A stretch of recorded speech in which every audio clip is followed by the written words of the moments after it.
कुछ ऑब्जेक्शंस आए थे एडवर्टीजमेंट के खिलाफ। क्या थे वो ऑब्जेक्शन, और क्या वो ऑब्जेक्शन सही है? क्योंकि उंगली तो सब लोग उठाएंगे कि भाई तुमने ऐसा क्यों किया। तो एडवर्टीजमेंट के लिए भी कुछ ऑब्जेक्शंस आए थे। क्या है? Affect of advertising on values, materialism and lifestyle. क्या होता है आजकल, क्या होता है एड्स को देख के हम लोग अट्रैक्ट होते हैं, प्रोडक्ट खरीदते हैं। बहुत टाइम ऐसा भी होता है कि जो प्रोडक्ट हमें नहीं चाहिए वो भी हम खरीदते हैं। डिमांड रेज होती है चीज़ों की, लोगों को सेविंग्स करने में प्रॉब्लम आने लगती है, लोग सेव नहीं करते, वो बोलते ये प्रोडक्ट खरीद लेते, ये अच्छा है, ये मैं खरीद लेता हूँ, ये मैं खरीद लेता हूँ। ऐसा एक मिथ है जो कि लोगों के दिमाग में है कि एडवर्टीजमेंट जो है वो हमारी वैल्यूज को, हमारे को मटीरियलिस्टिक बना देता है, हमारे को जो चीजें नहीं चाहिए वो भी हम खरीदते हैं, या फिर हम बोले हमारे लाइफस्टाइल को चेंज कर देता है। लेकिन ऐसा कुछ भी नहीं है। मैं कितने भी प्रोडक्ट्स को देखूं, लेकिन इसका मतलब ये थोड़ी है कि मैं उनसे इन्फ्लुएंस हूँ। मैं बहुत स्मार्ट हूँ, आज का कस्टमर बहुत स्मार्ट है, वो उसी प्रोडक्ट को खरीदेगा जिसकी उसको जरूरत है, वो उससे ज्यादा नहीं खरीदे। और अच्छा है अगर डिमांड क्रिएट होती है, मार्केट में डिमांड क्रिएट होती है, तो अगर हम देखें तो जीडीपी इंक्रीज होता है। आप लोगों ने इकोनॉमिक्स में पढ़ा होगा कि जैसे जैसे डिमांड इंक्रीज होती है चीजों की प्राइजेस भी कम होती जाती है, और डिमांड बढ़ेगी तो जीडीपी भी इंक्रीज होता है। तो ये जो ऑब्जेक्शन था ये गलत था। सेकंड है encourages sale of inferior and WS products.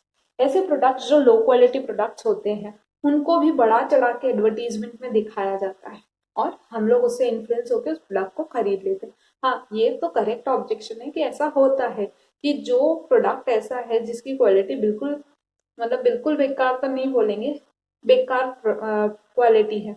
जैसे कि अगर मैं बोलूं कि एक स्मार्ट वॉच है सपोज, ठीक है, वो स्मार्ट वॉच कुछ 700-800 रुपए की है। आप खुद भी समझ सकते हो 700-800 के फीचर्स में और एक 20-30 हजार की स्मार्ट वॉच आ रही है उसके फीचर्स में डिफरेंस तो कहीं ना कहीं होगा। अब वो लोग उस 700-800 की को भी इतना एडवर्टीजमेंट में दिखाते हैं, इतना ज्यादा दिखाते हैं कि हम लोग इन्फ्लुएंस हो जाते हैं, यार ये भी तो वही सारे फीचर्स दे रहा है। लेकिन जबकि क्या होता है जब हम लेके आएंगे उसकी क्वालिटी मैटर्स करेगी, उसकी क्वालिटी में डिफरेंस आएगा और हमारे को वो प्रोडक्ट बाद में समझ आएगा। हम लोग देखते हैं कि हम लोग ऑनलाइन बहुत सारे प्रोडक्ट्स मंगवा लेते हैं जो दिखाते तो कुछ और है और आता कुछ और है, रिप्लिकाज आ जाते हैं हमारे पास। तो इंफीरियर और डब्ल्यूएस प्रोडक्ट्स की सेल करने में एडवर्टीजमेंट होता तो हेल्पफुल है, लेकिन ये कस्टमर्स के लिए खराब होता है, तो ये ऑब्जेक्शन सही था। फिर है confuses rather than help. Advertisement confuse ज्यादा करता है, बहुत सारे प्रोडक्ट्स के अलग अलग प्रोडक्ट्स के अलग अलग एडवर्टीजमेंट देख के हर कंपनी यही दिखाती है अपने एडवर्टीजमेंट के उनका प्रोडक्ट बेस्ट है, लेकिन हम क्या होते हैं कंफ्यूज हो जाते हैं, ये खरीदे कि ये खरीदे। लेकिन ये जो ऑब्जेक्शन था ये भी गलत है। क्यों? क्योंकि मेरे ऊपर है मुझे क्या खरीदना है, मेरे को तो और वेराइटीज वो लोग दिखा रहे, ऑप्शंस दे रहे हैं कि भाई तुम ये या ये जो भी खरीदना है वो खरीदो। तो आज का कस्टमर बहुत स्मार्ट है, मैंने बोला, तो वो ही खरीदेगा जिसकी उसको सबसे ज्यादा नीड है, जो उसके लिए वर्थ इट है। उसको ऐसा लगेगा कि भाई ये चीज जो है और ये चीज जो है वो कंपेयर करता है। आजकल कंपेयरिंग होती है हर प्रोडक्ट में, यार ये वाला खरीदूंगा तो उसमें ये फायदे, इसमें ये फायदे, फिर जिसमें हमको सबसे ज्यादा फायदे नजर आते हैं हम लोग वो खरीद लेते हैं। तो आजकल का कस्टमर बहुत स्मार्ट है, वो कंफ्यूज नहीं होता है। फिर है some advertisements are in bad taste. क्या होता है कि कुछ कुछ एडवर्टीजमेंट्स होते हैं जो गलत लैंग्वेजेस का यूज करते हैं, बैड वर्ड्स यूज करते हैं, या फिर एम्प्लॉयर एम्प्लॉय के झगड़े दिखाते हैं, सास बहू के झगड़े दिखाते हैं। तो ऐसे बहुत सारे एडवर्टीजमेंट होते हैं जो कि नेगेटिविटी लाने की कोशिश करते हैं। ऐसा भी होता है कि जैसे हम देखते हैं वो जेके सुपर सीमेंट और इन सब के एड में गर्ल्स की जरूरत नहीं है, लेकिन वहां पर अट्रैक्ट करने के लिए गर्ल्स का यूज करते हैं। तो ऐसा कुछ भी नहीं है। ऐसा है कि कुछ जो एडवर्टीजमेंट्स होते हैं वहां जहां जरूरत नहीं है फिर भी गलत चीजों का इस्तेमाल होता है। बट ये जो है ये ऑब्जेक्शन कुछ हद तक सही है और कुछ हद तक गलत है, क्योंकि सबके पॉइंट ऑफ व्यू अलग अलग होते हैं। अगर कंपनी के पॉइंट ऑफ व्यू से देखूं तो वो क्या देखेगा, मेरा कस्टमर ज्यादा से ज्यादा अट्रैक्ट होना चाहिए, मेरी सेल्स ज्यादा से ज्यादा होनी चाहिए। लेकिन अगर कस्टमर के पॉइंट ऑफ व्यू से देखूं तो कुछ लोगों के लिए, जैसे अगर मैं बात करूं कि बैड लैंग्वेज का यूज हुआ है तो क्या होगा, जो जो लोग बैड लैंग्वेज यूज करते हैं बोलते हैं यार ये तो अपने जैसे लैंग्वेज यूज कर रहा है, तो इसका प्रोडक्ट तो मैं खरीदूंगा। और कुछ होते हैं जिनको, जो सेंसिबल लोग होते हैं, जो थोड़े एजुकेटेड लोग होते हैं, उनको ऐसा लगता है नहीं यार ये तो ऐसी लैंग्वेज तो यूज कर रहा है, नहीं मेरे को इसका प्रोडक्ट नहीं खरीदना। सबकी सोच अलग अलग होती है, तो ये ऑब्जेक्शन भी कुछ हद तक सही है और कुछ हद तक गलत है।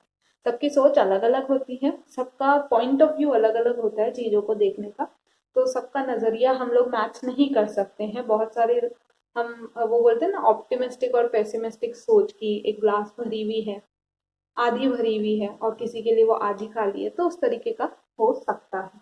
तो ये ऑब्जेक्शन भी सही नहीं है। फिर है advertisement cost are passed on to customer. ऐसा बोलते हैं कि एडवर्टाइजमेंट की कॉस्ट जो है वो कस्टमर के ऊपर शिफ्ट कर दी जाती है।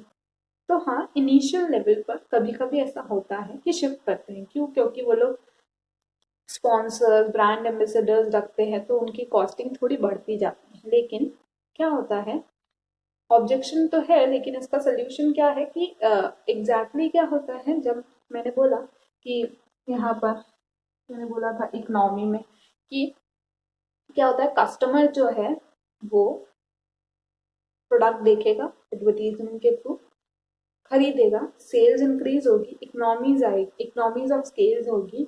उसके बाद क्या होगी, सेलर क्या करेगा, पर यूनिट कॉस्ट को डिक्रीज करने की कोशिश करेगा। तो ये ऑब्जेक्शन भी गलत हो जाता है। तो ये था एडवर्टाइजमेंट के बारे में। हम ने क्या क्या देखा, प्रमोशन क्या है, वो सारी एक्टिविटीज जिससे हम कस्टमर को अट्रैक्ट कर सकते हैं। इससे क्या किया जाता है, इन्फॉर्म और अट्रैक्ट किया जाता है कि ये प्रोडक्ट क्या है और उसके मेरिट्स क्या है। प्रमोशन में हम डिसीजन लेते हैं।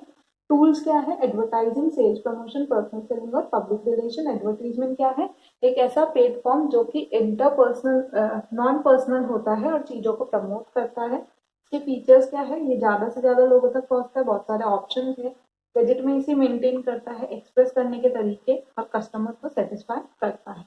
और ये कुछ ऑब्जेक्शंस थे जिनके अगेंस्ट में और फेवर में मैंने बताया कि ये सही है कि गलत है।